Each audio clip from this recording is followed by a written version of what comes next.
Hey guys, it's Ashley, your scrapping nerd, and I'm back today with a layout for scrapasketch.com. Today I am using one of the May premium sketches. So if you go over to scrapasketch.com, you can sign up for the membership club where you get amazing sketches every month, as well as purchase some stencils or printables. The printables are amazing. So make sure you go over and check out scrapasketch.com. And so I am going to use my 49 and Market Nature Study. I have one 12 by 12 piece of paper left, and then a bunch of scraps and some ephemera and some rub-ons. So I pulled that in, and I'm so excited that I will have used an entire collection that I bought because I had bought a lot of the Nature Study. I just love it. And so going off of Lisa's sketch, I felt like the scraps I could get used up for this premium sketch that I'm using. And so I am taking this 12 by 12 paper, the last one that I have, and I am going to cut the right side off so I can flip it over. And I just pulled in this scrap 12 by 12 so that I can make sure that I keep my dimensions correct. And so I'm going to have kind of this beige paper on the left, and then the back side is this brown gingham or plaid on the back side, so I flipped it over. And I really like that stark contrast. And then I had a bunch of strips, and so I was trying to figure out which one I used, and I thought I was going to use this one, which has a bunch of mushrooms on it, and I thought that was going to be my strip. And so I wanted to start to prepare these strips that are going to go out from underneath of it. And so I started taking all of my scraps, and I liked this size of this green one because I'm actually going to use I'm going to use two Scrap-A-Sketch stencils today, but the arrow one is about the size of this green strip here. And so I wanted to make sure that I cut all of my strips to this size. And you can see that I'm pulling in a bunch of the scraps in all the odd shapes that I saved from this collection. And wait till you see one of them that I saved, which is hilarious why I think I needed to save that, but I did use it, so then, you know, the crazy will continue. But I wanted to get all of these different patterns. This one I had to make sure that I cut in the right direction because the mushrooms are on the page, so I didn't want my mushrooms to be upside down. But other than that, all of the others were just patterns, so I could manipulate the piece of scrap enough to get the size that I wanted. And I wanted to make sure that each of the strips kind of stair-stepped down on either side of that middle green one, and I will use the same orientation. So I have that green, and then the mushroom, and then the plaid, and then I thought I was going to use this kind of cross dot one here, but I didn't have enough of that scrap, and when I put it next to that plaid, it was too low. It stair-stepped too much. It didn't have the nice in between, so I used another one of these green ones here to put between the two so that it had that nice stair step along the page. And I will do it the same way going down the other way. And it's funny because this I cross or dot one here that I'm working on, I have so little of that one. Like this scrap right here is all that. Why did I save that scrap, guys? But I felt I needed to save it, and here I am going to cut and use it, and so it's not going to help me try to get myself to not save these odd scraps. But in the end, I used it, and so I find that kind of funny. But I got all of those laid out where I wanted, and then I found this blue strip here, and so I was like, oh, I like that better. And so here's the Scrap-A-Sketch stencil, and I'm going to put that on each of these strips. And so I just used a pencil and lightly marked where I had all of my strips laid out so that I can then use the stencil, because I want the arrows to kind of come out from each of those strips. And so I'm going to use Distress Oxide in Rustic Wilderness. And I started with using just like the circle, I don't know what they're called, like the circle pads here. And I did the one in the middle, and I thought that it was maybe too light. And so I'm going to pull in my little finger dauber, and I liked that it was easier to get just the row of arrows without kind of getting some over into the next row before I wanted to. And so the finger dauber worked really well, and then it also made it much darker, which I liked. It kind of created like a gradient effect more. And so I will go back over that one that I just did. And with this stencils, it's so easy to line up where you were, so that it was easy to go back and make that darker. And so I really, really like these stencils a lot. And so you're going to see I'm going down each of those stair steps, and I'm also losing an arrow each time as well.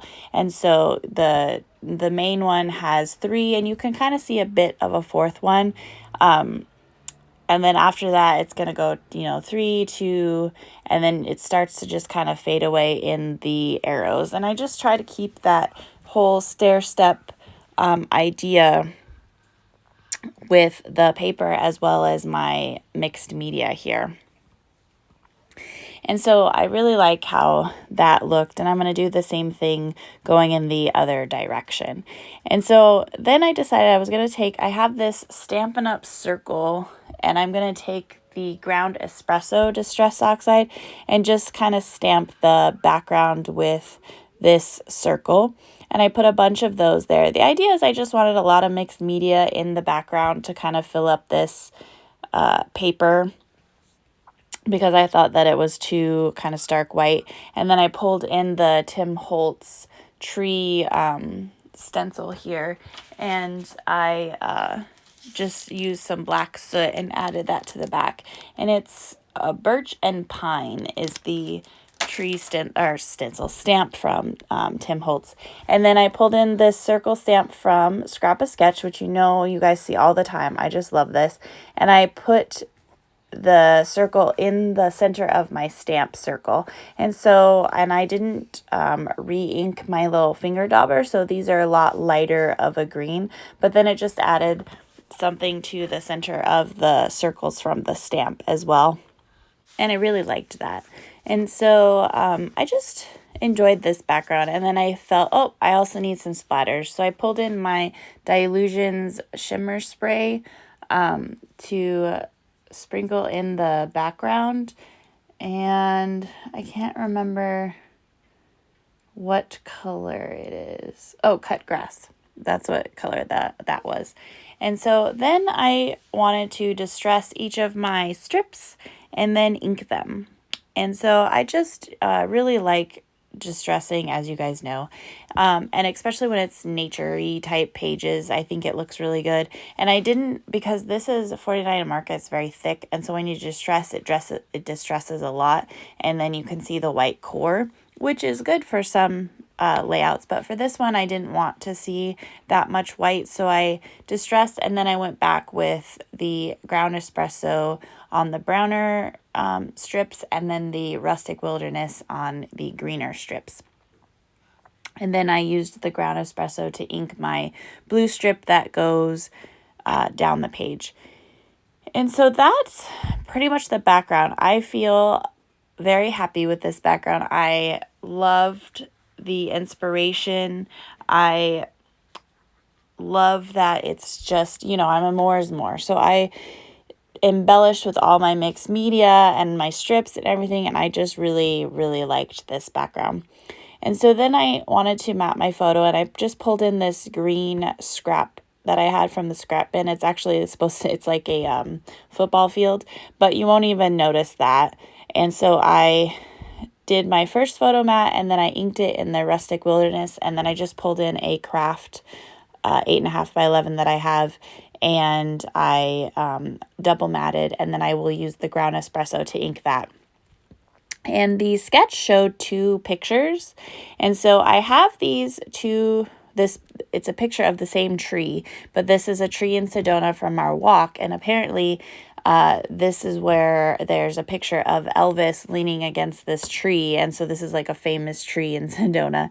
And so here's where I was like, oh, I'll put the 2 pictures that I have. But I didn't like it because then it covered up my strips because my pictures were bigger. And especially with my double photo mat. So I end up just using the 1 photo, which is fine. It's just the tree. And I really like it. So at some point I'll have to do my journaling. You know, I'm really bad at journaling, and I will journal that this is the Elvis tree in Sedona. And I tried to find on the internet the picture of Elvis leaning against the tree, but I haven't been able to find it. If I do, I'll probably put a small little tiny picture down in, at the bottom of the photo, just to show that. But I then just went through the ephemera that I had and the rub-ons and started to add some stuff. I took some of the mixed media rub-ons that were in the collection and just put them in the background as well. Again, just to add that mixed media element to the background. I took the strip of some plaid and put on the side. I pulled in, it's funny, this is actually because it's from the laser cut element, so it was holding the postage stamps that I used at some point along the way, and I didn't throw away this part, and so I just used those squares. I liked how it has the inner design from the postage stamp that I popped out, and so I just used those. I didn't really embellish a lot in this layout because there's so much going on in my background, and I really liked just the kind of square elements or frames behind the photo to kind of match to layer up the photo a little bit. But again, I didn't want to cover too much of my background because I really like the arrows and everything.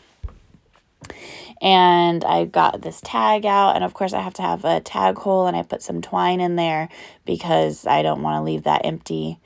And that's pretty much the layout, guys. Thank you so much for liking and subscribing to my channel. I really appreciate it. If you haven't yet, go ahead and hit those buttons below. I'd love to have you. Make sure you go over to scrapasketch.com. Lisa has amazing things over there. I just love all the stencils and the printables. Join the membership club. You get amazing sketches, amazing sketches for inspiration. And there's also the weekly sketches that are on the Facebook page. There is a discount code below for the stencils and printables if you use Ashley10. So definitely check out the description box. But that's going to do it today. Everyone have a great day. Bye.